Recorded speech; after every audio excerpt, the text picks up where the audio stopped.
Amanda, do you know Vinnie? Did you know Vinnie when you were called government?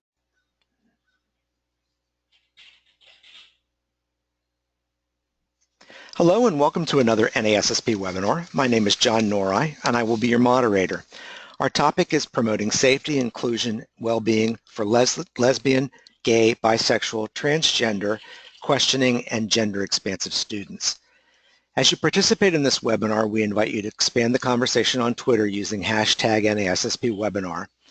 During the webinar, we invite your questions. Please submit them using the chat box on your GoToWebinar panel. We will respond to as many questions as time permits during the Q&A period at the end of the webinar. And if we're out of time, we'll answer questions via email as far as possible. If you have any technical problems during the webinar today, please call the number shown on your screen at this point. And be sure to have the webinar ID number with you when you call.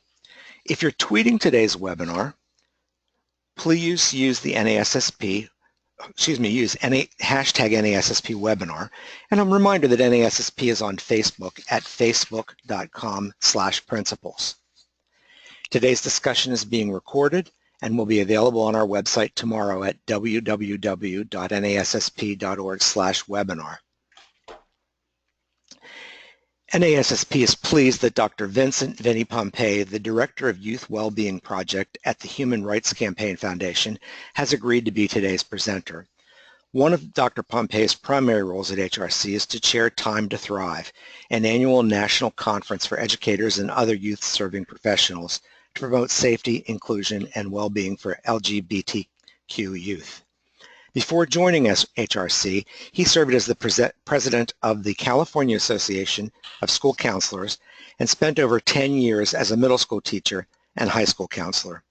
He was an LGBTQ cadre trainer for the National Education Association and authored the LGBTQ section of the American School Counselor Association's national model.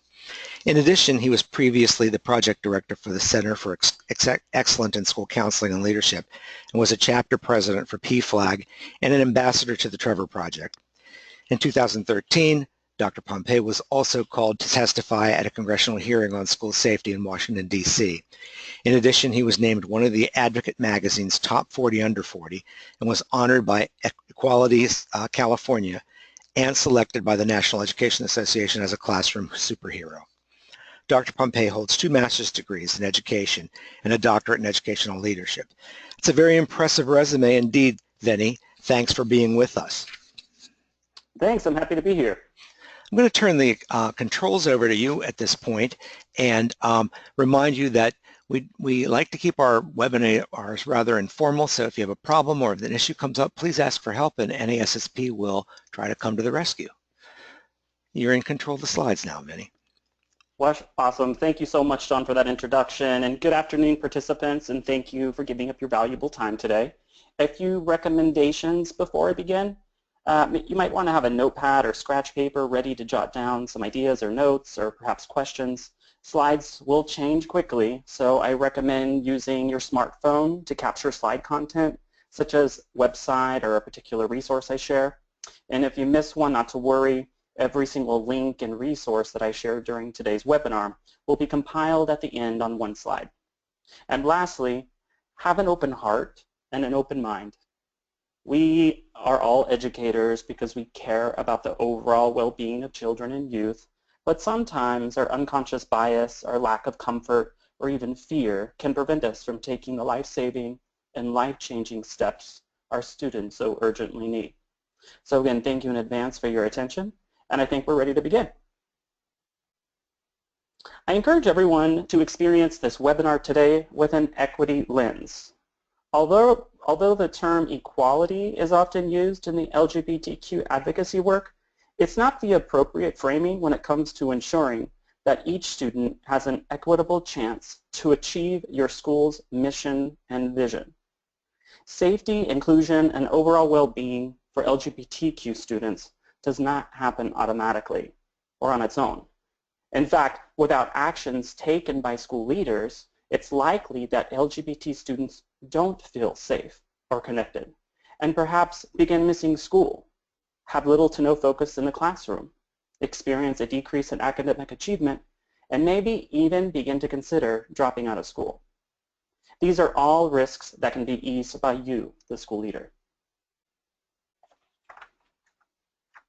Ask yourself, does NASSP support creating a safe and inclusive school for LGBTQ students? In addition to having the knowledge and skills, sometimes school leaders need a bit of empowerment to do the work that some may view as controversial. And I'd actually like to reframe that idea for you by saying, ensuring that each student feels safe and included on school campus is more of an ethical obligation for educators, not a controversial one. We will review what NASSP and other professional organizations have to say in a moment. How about the law? Are LGBTQ students a protected class in federal law? We'll briefly review that as well. What about your workplace? If I were to ask your teachers or other staff members, would they say, without a doubt, that you as the school leader support LGBTQ safety and inclusion? Without knowing where the school stands, it may discourage your staff from taking the steps to ensure safety and inclusion. This certainly has a negative effect on students and their perceptions about how or even if staff would support them. Let's start with reviewing some positions from just a few select organizations and associations. The National Education Association says that schools must provide an environment where staff and students feel valued, welcomed, and safe, and that staff development is essential to ensure that LGBT students and staff are protected from the effects of homophobia, stereotyping, and ignorance. As part of the ethical standards, ASCA states, each person has the right to be respected, be treated with dignity, and have access to a comprehensive school counseling program that advocates for and affirms all students from diverse populations regardless of sexual orientation, gender identity, and gender expression. The National School Board Association just passed this summer a comprehensive guide for school boards on the safety and inclusion for transgender students. On your screen now is the LGBT inclusive non-discrimination statement noted as 3.2.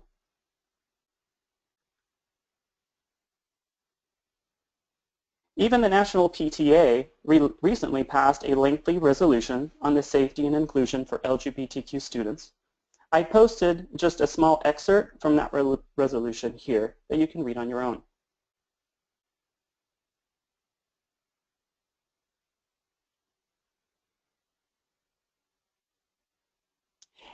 Here are a few additional national associations who strongly support LGBTQ safety and inclusion, one of which is NASSP. Later in this webinar, NASSP Director of Government Relations will review their positions and guidance for members.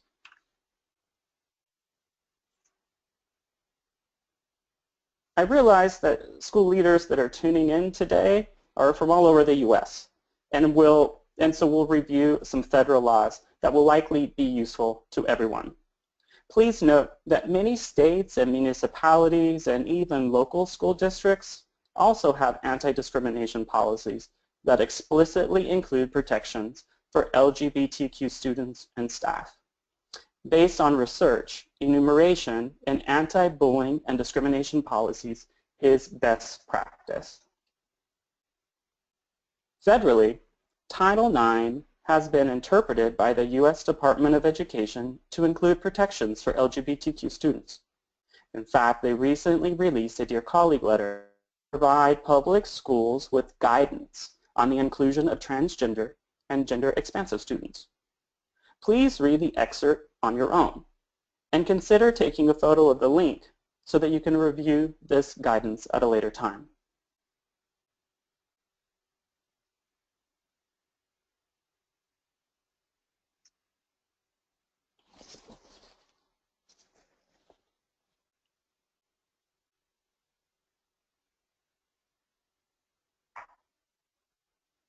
Think for a moment and consider how you would respond if I asked the following question. Who benefits from a school culture that is safe and inclusive for LGBTQ and gender expansive students?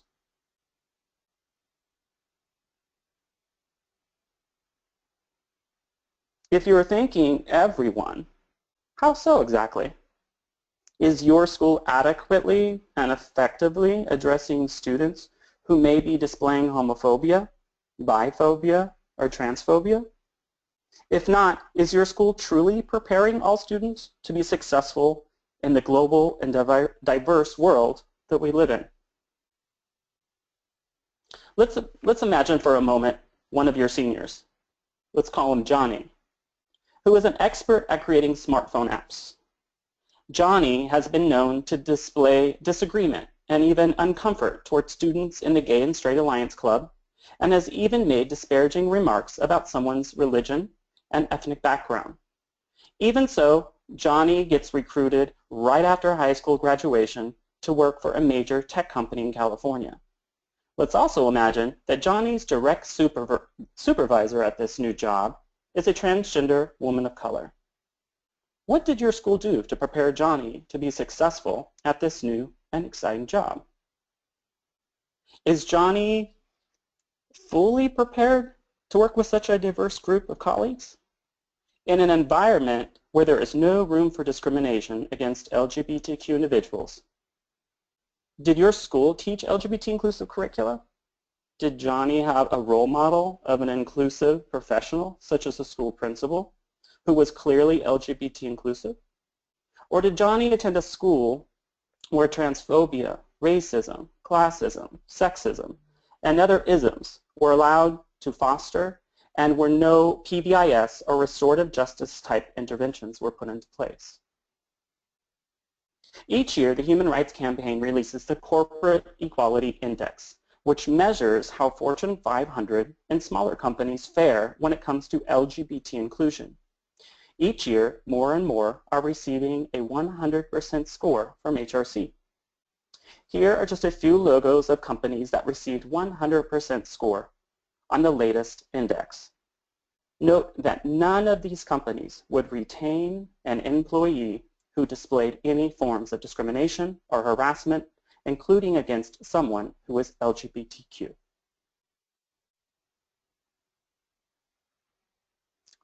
From whom and where do young people get messages about people who are different? I train in schools all over the country, including national conferences, and I rarely hear educators say from teachers.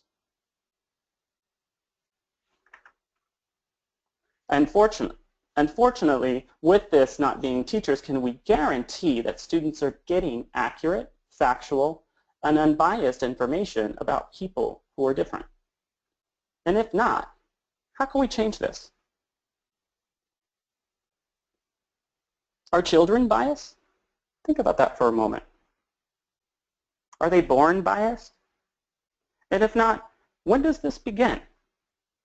Do middle and typically deal with bias-based behaviors that interrupt learning in safe hallways?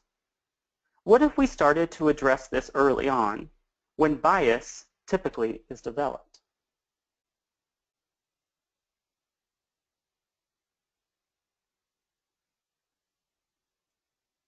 If you have not heard of anti-bias education, this may be an important step in your journey to transforming and sustaining a safe and inclusive school climate that fosters a positive and safe learning environment for each student. Anti-bias education is working with students to help them understand and affirm their own identities, recognize the diversity of people, be aware of the unfairness of stereotypes and prejudices, and then to take action to stand up for others and create a respectful, welcoming community.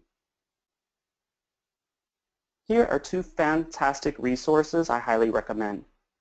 The first one is from the Human Rights Campaign, called Welcoming Schools. It's a comprehensive approach to creating respectful and supportive elementary schools with resources to embrace family diversity, create LGBTQ inclusive schools, and to prevent bias-based bullying and gender stereotyping. Welcoming schools is also aligned to Common Core. For middle and high schools, I recommend reviewing Teaching Tolerances, Perspectives for a Diverse America. This literacy-based curriculum is also aligned with Common Core standards.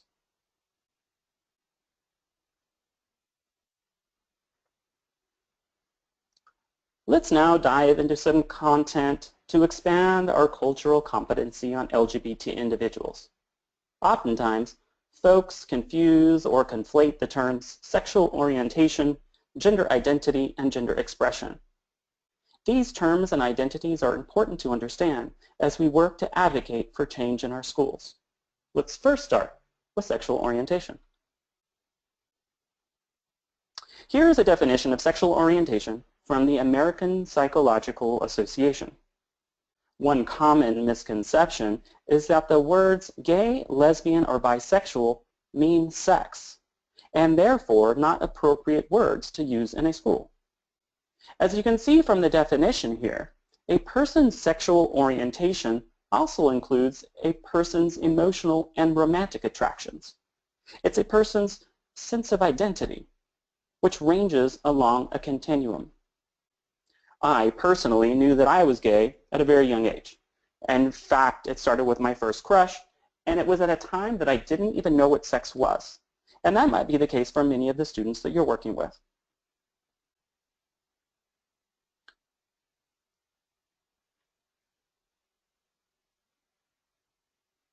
Please focus your attention to the continuum graphic at the bottom of your screen, with the stars representing individuals who have plotted themselves on the spectrum. Take a moment to confidentially consider where you might lie on this continuum.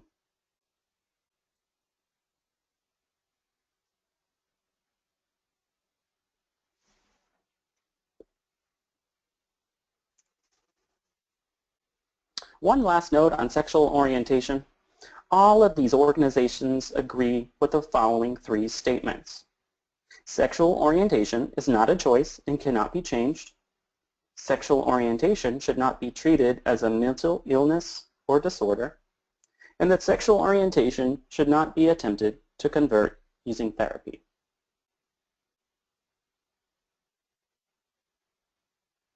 We will now discuss gender identity and gender expression.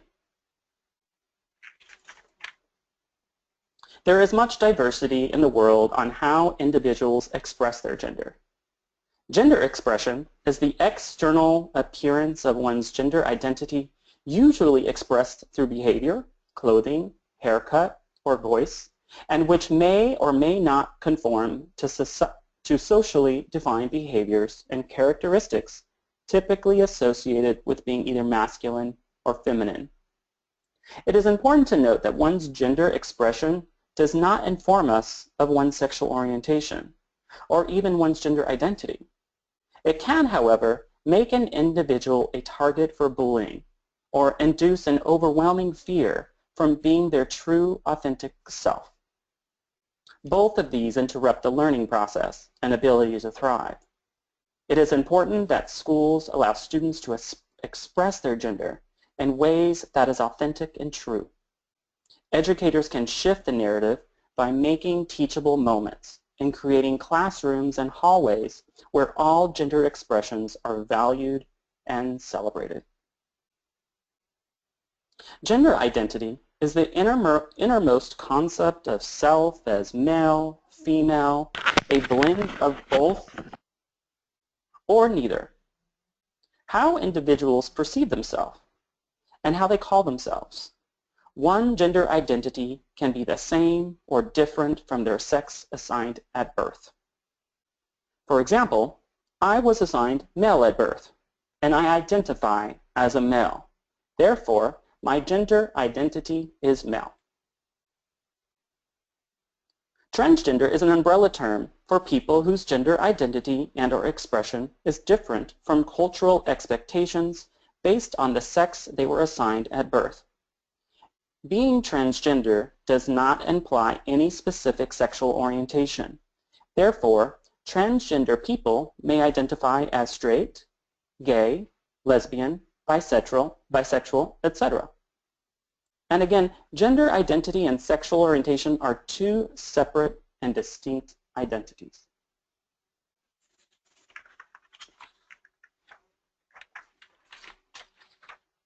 At first, these terms can be complex to understand because we live in a society that commonly views sexuality and gender as binary. For example, using the binary view, a male will feel and look like a man, will be perceived as a man, and will be attracted to women. Vice versa for females. This binary view of sexuality and gender is outdated and doesn't represent the true experience for many of our students, staff, and families. Many transgender individuals will adopt the gender pronouns associated with their gender identity, but a growing number are using gender-neutral pronouns. For example, a student may use they, them, and their pronouns in the singular. It may seem difficult at first, but try to remember the time it takes to practice will not outweigh the challenges of being a transgender young person in America today. Take a moment and read the example box circled in red that begins with, "This is my friend Sam." Take a moment and read that on your own.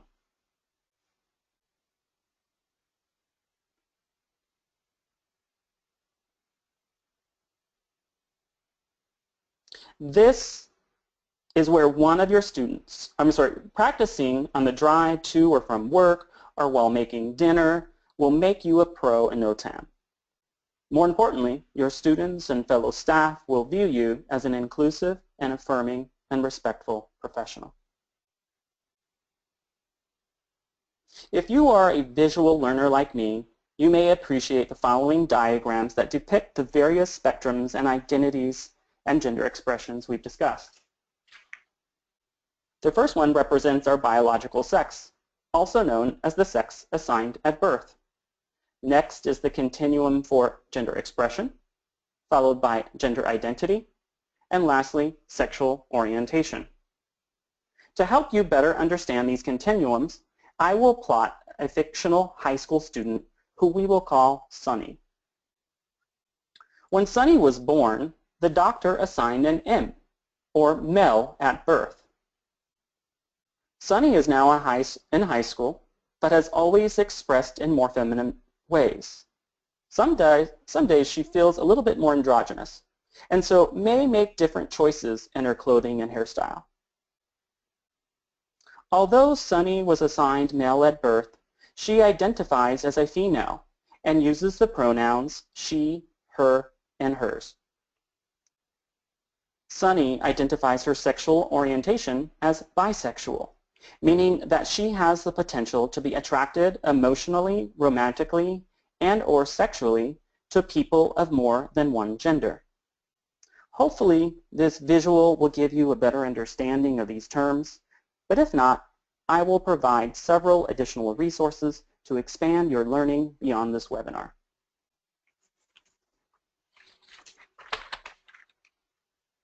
This past summer, 2 new resources were launched to help educators better support transgender and gender-expansive students. The first one is titled Schools in Transition, and it will certainly help set you up for success. This 60-plus page guide will walk you through just about every question or concern you may have. I have circled a few of the chapter titles and subheadings to give you an idea of the content, and I encourage you to download and review after the webinar.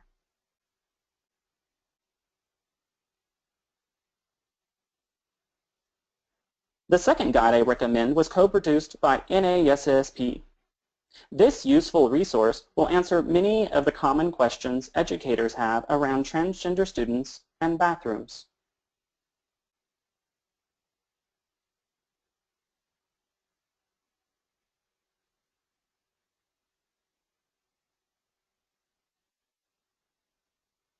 Students are intuitive and pick up on overt and covert messages from educators.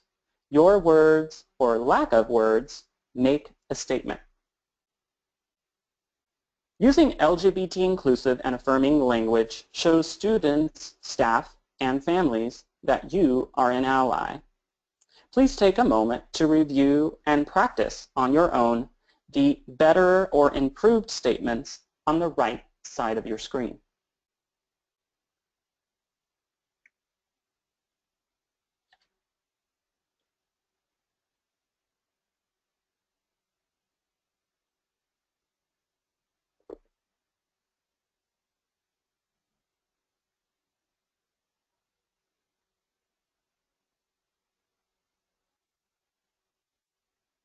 We will now discuss intersectionality. Here is a diagram that may help you better understand intersectionality as it relates to diverse student populations that you work with. Keep in mind that many identities are invisible to others, even though they are not invisible to the individual with whom they belong. Facing multiple risks of discrimination when identities overlap can have a significant impact on the individual's ability to learn and thrive. For example, let's imagine if you are supporting a transgender young woman who is Kurdish, Muslim, has limited English abilities, is undocumented, and lives under the poverty line. You are likely confident to support the student based on one or two of these identities, but what about the others? This student's multiple identities overlap.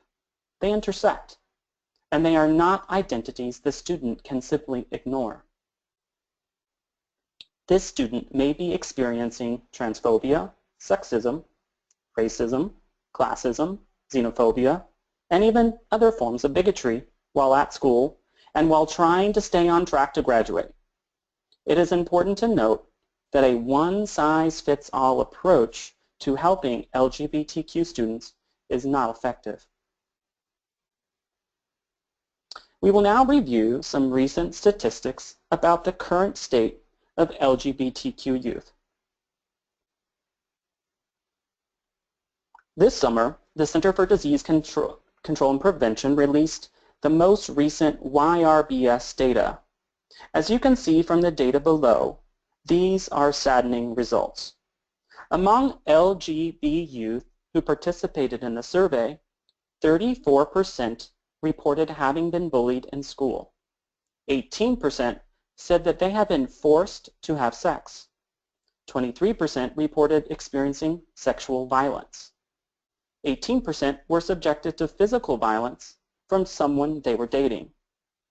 And lastly, 30% reported having attempted suicide in the past year alone. These findings should show that big sense of urgency we have that school leaders to address the issues that LGBT young people are facing in today's schools. To download the full copy of the CDC's YRBS data, use the link on the bottom of your screen.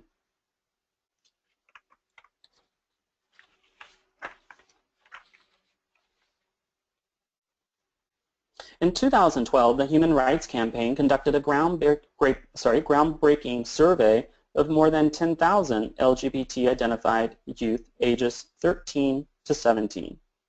The findings provided a stark picture of the difficulties these youth face in school, at home, and in their communities.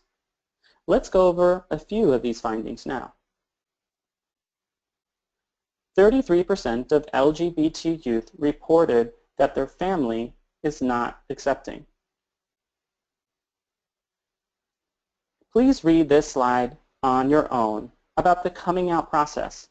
And remember, it is not okay to out a student without their permission.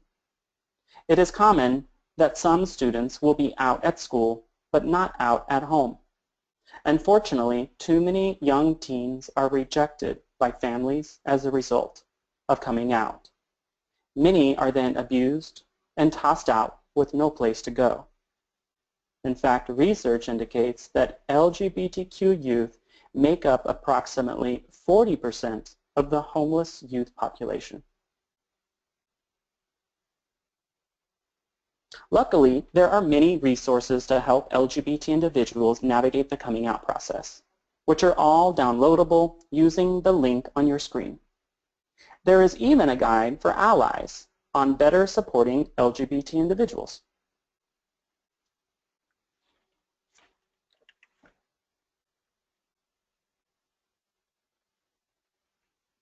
Additionally, the report found that LGBT youth were more than 2 times as likely to be verbally harassed or called names in school. Many times, harassment and name-calling occurs because educators may be uncomfortable making teachable moments around anti-LGBT bullying or language. To help, the National Education Association and HRC teamed up to create this educator guide on how to respond to anti-LGBTQ comments. The most important thing to remember is not to ignore it. Students are watching, and if an educator fails to make a teachable moment, it signals to everyone that such behavior is acceptable. According to HRC's report, 63% of LGBT youth say that they will have to move to another part of the country just to feel accepted. Now, this is not because they desire to attend college out of state or move because they got this great new job. This is simply because they don't feel accepted. Educators can assist students in finding an LGBTQ-friendly employer and an LGBTQ-inclusive college and university. These 2 resources offer annual indexes so educators and students can easily research this information. Educators play a major role in the resiliency of LGBTQ students, especially when family support lacks.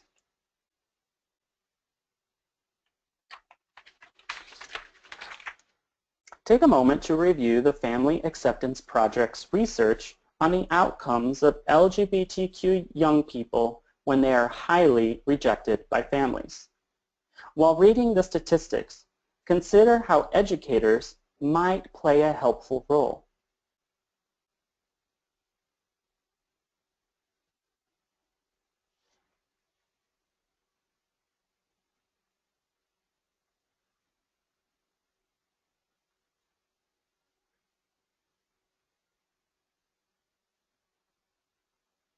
School leaders can play a life-saving role, in fact, when it comes to LGBTQ students who are rejected at home.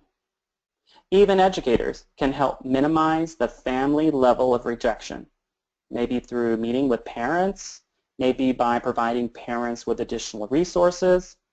It can make a significant difference for that student.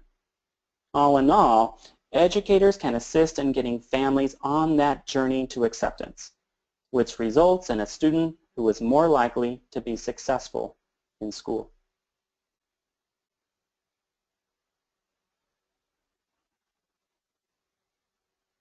I'd like to share some additional resources that you may find helpful. PFLAG is a fantastic resource to share with parents.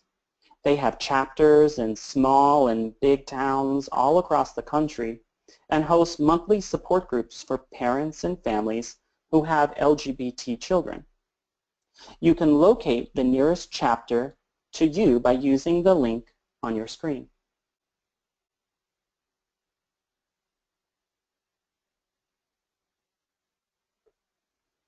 The Trevor Project is a great resource to share with students. It operates the only 24/7 confidential lifeline where trained counselors are there to talk with LGBT youth without judgment. Over the past few years, they have even launched Trevor Chat and Trevor Text, allowing students to seek confidential support in multiple ways.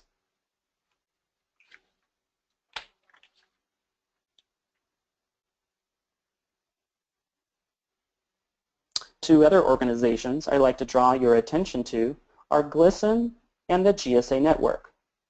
Both have numerous resources for both educators and students.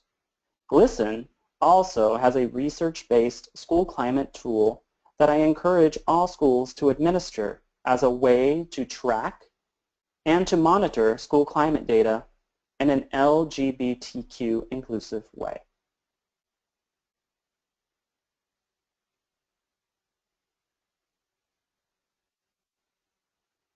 Nearly 4 years ago, HRC partnered with the National Education Association and the American Counseling Association to launch an annual national conference for educators and other youth-serving professionals.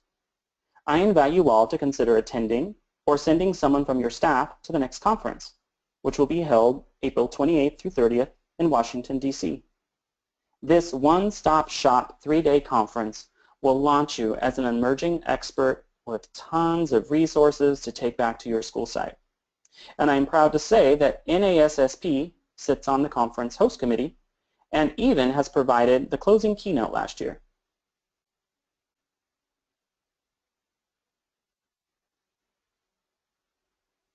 Here are some steps that you can take.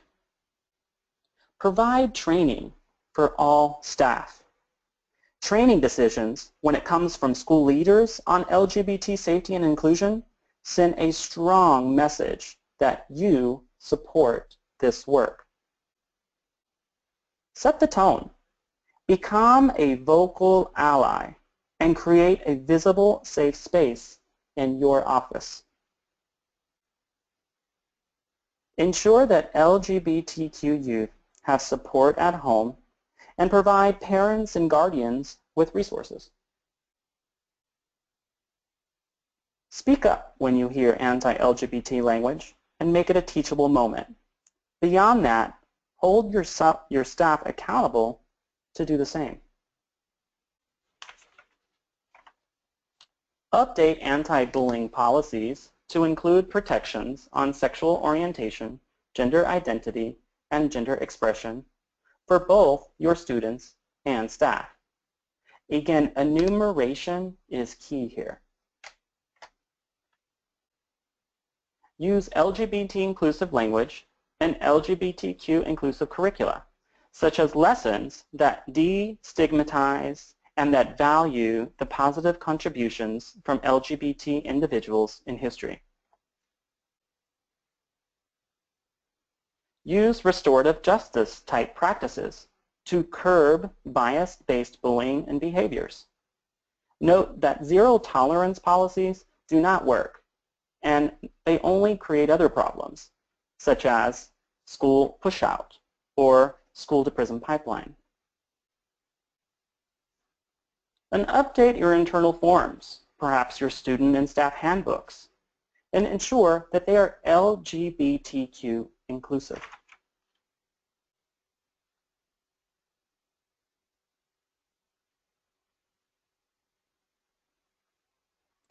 As promised, here is a slide that includes all of the links to the resources and organizations that I discussed in this training.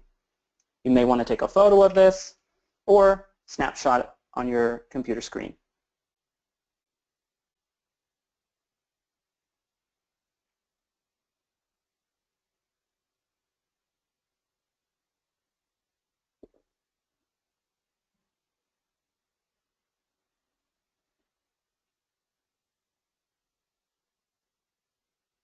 We will be answering questions that you are posting in the chat box soon, but here is my contact details in case any of you would like to reach out about questions that perhaps are more confidential in nature.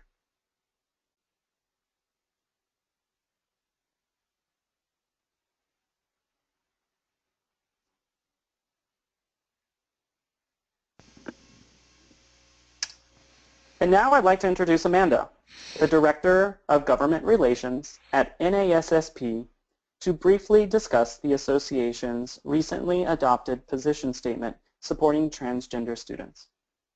Hi, Amanda. Hi, Vinnie. Thank you for asking me to be your guest on this webinar today.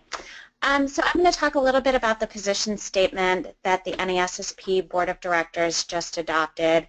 And I'll say that for about the past 2 years, anytime we brought a group of principals together, whether it be our state principals of the year or at our annual conference during our Ed Camp, the topic of transgender students came up as one of those issues that keep principals up at night. So it was really for this reason that the board wanted to do some research around the issue and provide some recommendation and support for NASSP members. So they stated their intent to adopt a position statement in May, and then they gave final approval to this statement after a 30-day public comment period.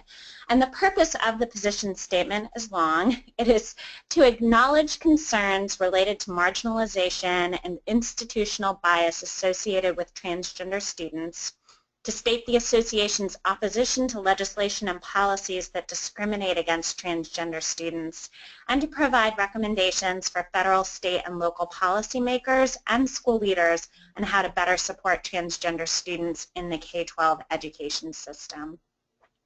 So the recommendations are based on a number of guiding principles that reference the new professional standards for educational leaders that were released in 2015, but also NASSP's belief that the principal's primary responsibility is to create and sustain a school environment in which each student is known, accepted and valued, trusted and respected, cared for, and encouraged to be an active and responsible member of the school community.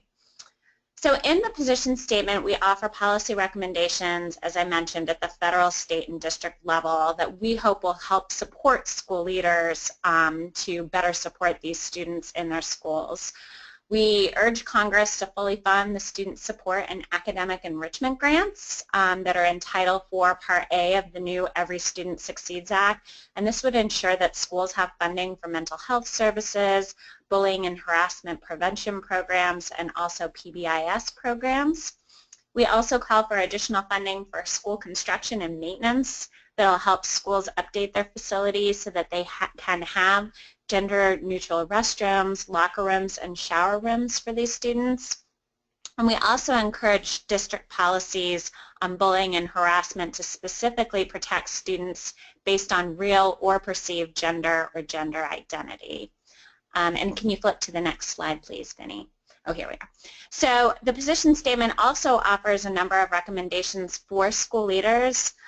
We really encourage you all to familiarize yourself with the new Title IX guidance that was just released in May by the Department of Education, the Department of Justice, and to familiarize yourself with your own state and district policies as they relate to transgender students. We think that all principals should model and set expectations for students, staff, and parents about how to build a positive school culture where all students feel included and respected, regardless of their gender identity or gender expression.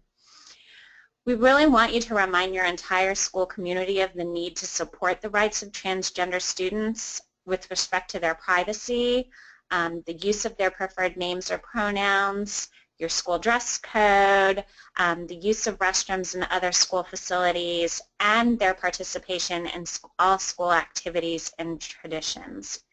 And the position statement also offers some specific recommendations for school leaders if a student has made the decision to transition during the school year, because I think it's a very different scenario when that occurs and when everyone in the school community knows the birth sex of that student versus a student who may have transitioned in elementary school, and at the high school level we don't know what their birth sex was.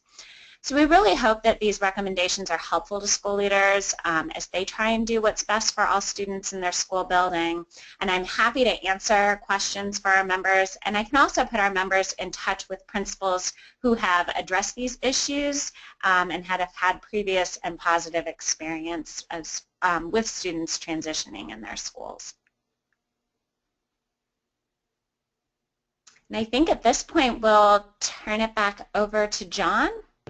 Thank you, Amanda. Q&A? And thank you, Vinnie. I really appreciate today's presentation, which was fraught with resources from principals. And the questions echo that. The first 3 or 4 folks who have posted questions asked, could they get the slides, can they get the download, can they see a recording? And I want to reiterate that this is available, will be available rather, tomorrow at www.nassp.org/webinars. And if you have any problems with that, you can get in touch with NASSP and they will help you get a handle on the resources. I have a couple of other questions. This first one, Vinnie, looks like one for you. What should we do to educate staff and students overall? I think the first step is, well, I find that like a top-down approach typically works best. So if the school leader, if the individual who asked the question is in fact a school leader, a school administrator, district official, requesting that mandated professional development be had, but also looking at internal policies and procedures and ensuring that you have that as a backbone, that you have something in there that explicitly enumerates protections for students and staff based on sexual orientation, gender identity, and gender expression. Then I would recommend connecting that with the school district's mission and vision statement, and then connect it to overall school climate. Perhaps the administrator, to get additional buy-in, is to do a school climate survey to gauge, in fact, where students are experiencing bias or lack of safety, or what kind of terms are they hearing.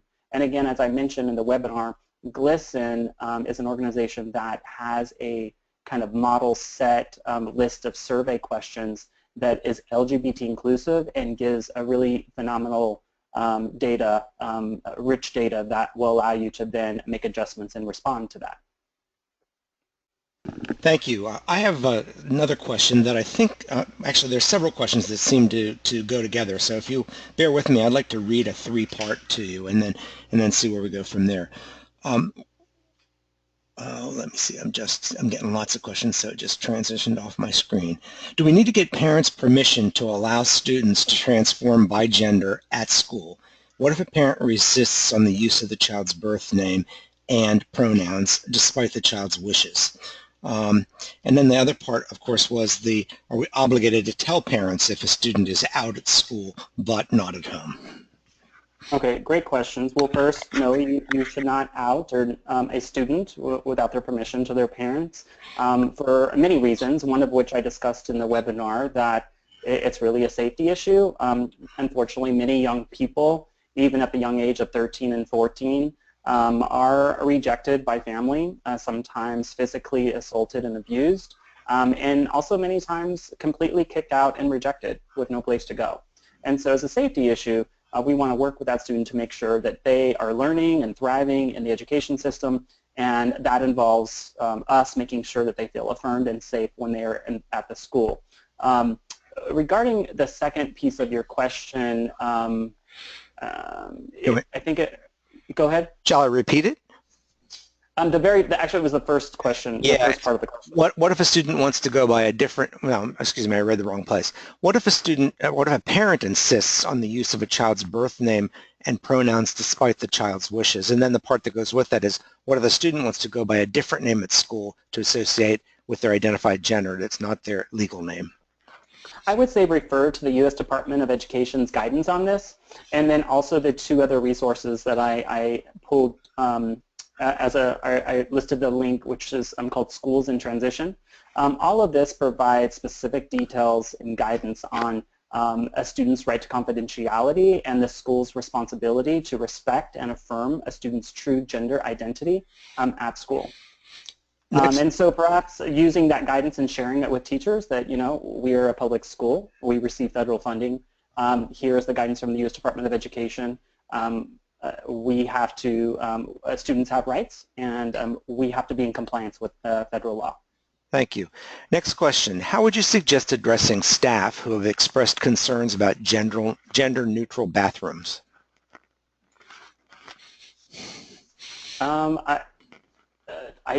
trying to understand kind of, I think I need a little bit of information on that question. Mm-hmm. I guess I'll just say this, that, you know, I live in California and work in California as an educator, and to where, you know, transgender students have a similar laws to what Title IX in federal law has. And in fact, the Los Angeles Unified School District, one of, I believe, the largest school district in the country, has had policies allowing transgender students to use the facilities and participate in school activities that are aligned to the student's gender identity for over 10 years without incident. So I'd like to just say that to look at school districts that have enacted these policies allowing, transgender students to fully participate in school activities in accordance with their gender identity, that they're not finding these so-called issues that sometimes I read in blog posts or sometimes I see on social media. So I'd encourage that individual to reach out and realize that it's simply allowing someone to use the restroom in a safe environment so that they can use the restroom, wash their hands, and go back to their daily business. Thank you. I would also reiterate that both Amanda and Vinnie have shared their email addresses with you, and they're on screen now. So if you need more details, or if there's something about your question you want to expand on, go to them directly. Can you expand, Vinnie, about best practices for overnight activities such as field trips, especially dealing with parents on the topic? Yeah, you know what, this is the guide that I recommended to read has an entire chapter on this. It's called Schools in Transition. Even if you don't have the direct link because maybe you didn't take a screenshot or you didn't take a picture, if you simply Google Schools in Transition, it'll be the first top links that pop up because it was produced by the National Education Association and 5 other organizations. So I'd recommend that you download that and read that. I can go into some detail, but it's kind of nuanced. And so if you just read that chapter, I think it'll answer all of your questions. And if it doesn't, then please reach out to either Amanda or myself so that we can give you particular guidance and feedback. And again, I'll remind you that the webinar, the recording of the webinar, including the slides, will be available tomorrow at www.principals.org/webinars. Those are all the questions I have for now. I'll give one last moment to see if anybody wants to enter one. And let me check another spot where they could be. No, there are none on the chat screen, and I've answered all, or we've asked all the ones on the question screen. So with that, I'd like to thank you again, Dr. Pompei, for today's presentation. Amanda, thank you for joining and bringing the NASSP perspective to it. And if you'd flip to the last slide, Vinnie, I will reiterate the invitation to everybody on the line. For the first time in 2017, July 9th through 11th in Philadelphia, the NAESP and NASSP organizations are sponsoring the National Principals Conference. This is somewhat of a milestone, and I'd like to underscore it for you.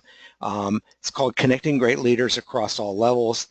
It will be a K through 12 conference, and it's the first time that's happened in the history of the 2 organizations. So I do hope some of you will take advantage of that and join those organizations in Philadelphia in 2017.